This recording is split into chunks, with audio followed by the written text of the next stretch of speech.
Se ser santo significa ser puro e perfeito, como a Bíblia pode chamar de santo o homem que é falho e pecador?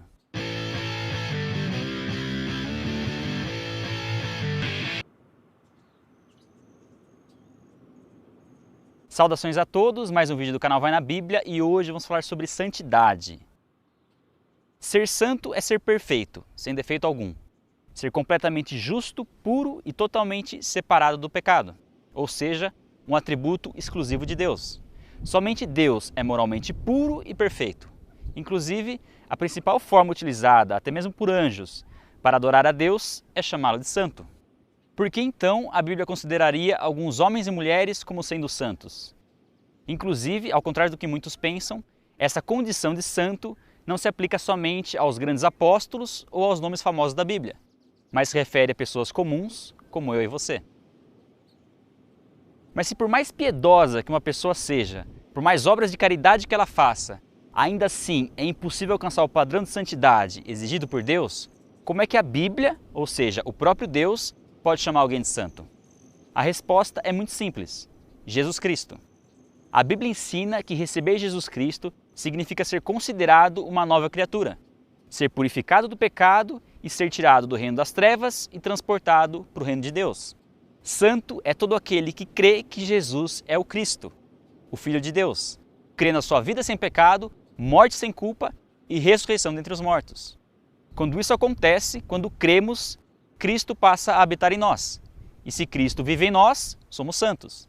Não por mérito ou esforço próprio, mas por causa de Jesus Cristo. Ser santo não significa dizer que a nossa natureza pecaminosa deixou de existir. Muito pelo contrário. É aí que realmente percebemos que tal natureza existe. O que acontece agora é uma luta contra o pecado que habita em nós para vivermos de acordo com a vontade de Deus revelada na Bíblia, ou seja, andar em santidade. Ser santo é o que nos capacita a andar em santidade. Contudo, nós precisamos separar o que é santidade daquilo que só tem aparência de santidade. Assim como os fariseus na época de Jesus, ainda hoje muitas pessoas tentam demonstrar a sua santidade através das roupas que vestem, das músicas que ouvem, dos programas que assistem e dos lugares que frequentam ou deixam de frequentar.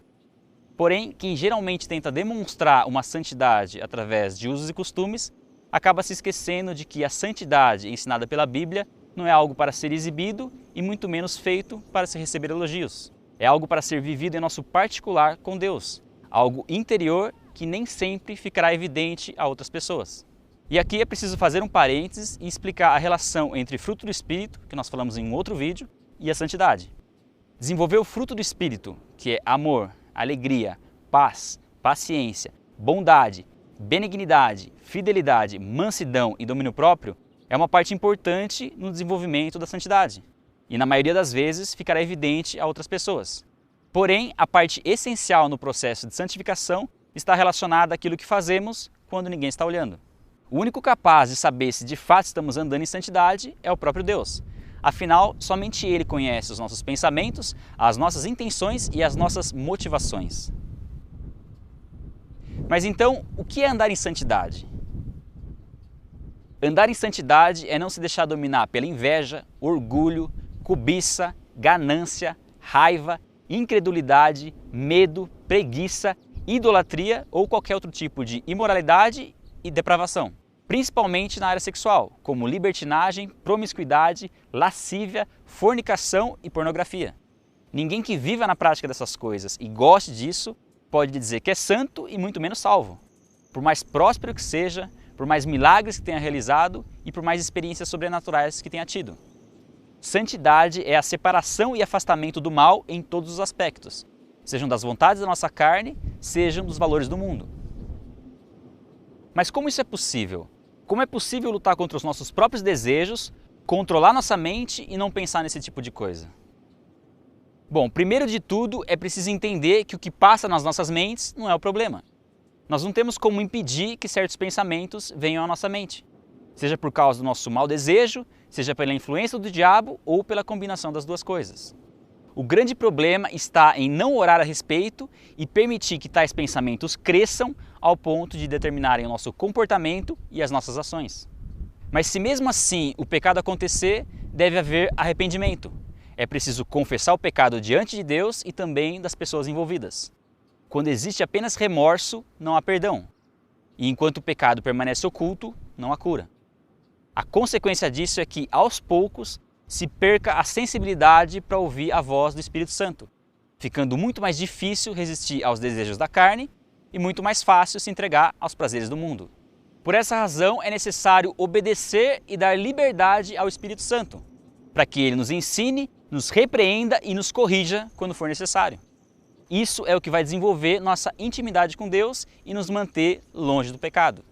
A santidade é operada de forma gradual e progressiva pelo próprio Deus.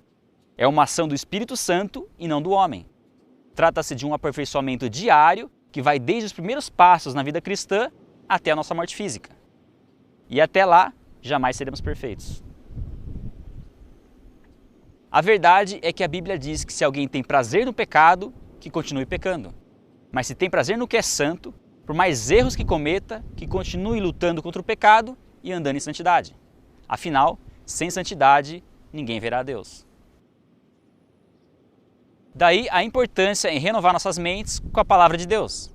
Ler a Bíblia e meditar no que está escrito é a única forma de fazer com que os nossos pensamentos se voltem para as coisas do alto, para aquilo que é verdadeiro, puro e correto.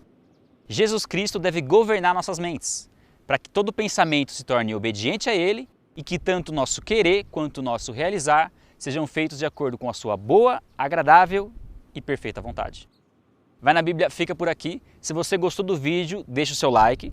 Se inscreve no canal, não esquece, é muito importante. Não deixe de compartilhar o vídeo nas redes sociais, acessar o nosso site, vainabiblia.com e seguir o nosso perfil no Instagram. Deus abençoe e até a próxima.